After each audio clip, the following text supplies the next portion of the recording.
Hi, Greg here. Back again doing what I love the most, and that's taking these creator sets and the pieces they give you and making my own creation. In this case, I decided that I was going to make a Dozer Backhoe combination. This build uses 49 of the 64 pieces, and I think it turned out pretty cool, so let's take a closer look at it. When I started building this, I didn't really anticipate making a backhoe. I initially wanted to make a bulldozer, and I thought, what am I going to do that? So I kind of had my original shape together. You should see these things when I'm making them. I should do a live stream because it's really interesting to see how basic my initial build is to what it turns into. But I decided, I'll do the bulldozer, and then I'll add the backhoe on. We'll start at the front. This is the bulldozer part. As you can see, this moves up and down like that, so you can kind of have a different angle as you're plowing with it. I have the two hinges at the top here, one there and one there. With this piece coming out on the side, it kind of makes it look not so great from the front. It looks a little wider than what it should be. But anyway, I think the front of it looks pretty good. I like the sloped hood that's on the front, and I also use that for the roof. This, you have to leave a little bit to your imagination. That is the windshield. The only windshield piece that they gave me was this, and I really couldn't find a way for that to fit in properly to accommodate what I was trying to do, so I had to use that for the windshield. The roof's the same, and then I got the orange light at the top like they did on the 3 other builds that came with the set.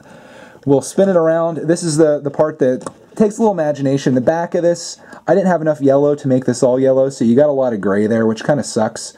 But the backhoe part of it's kind of cool. I had to make it actually inside the window area where the driver would sit, because I added a spot on the back for it, and it didn't look right because of the scale of this. Adding that huge square piece on the back really looked bad, so I thought, well, let's integrate it inside, and that seemed like the perfect place to do it, was right inside there. So you have that thing, and it moves up and down, of course, and then you have the scooper and the bucket.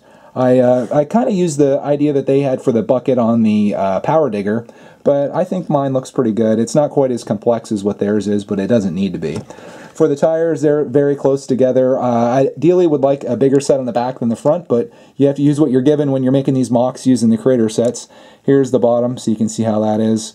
Nothing too complicated there. I did raise the wheels up a little bit to make it sit a little higher off the ground.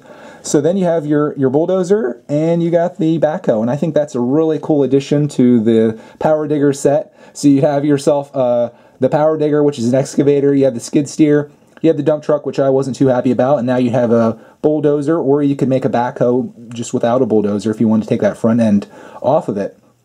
But yeah, I think it's a fun little build. I like the way this turned out.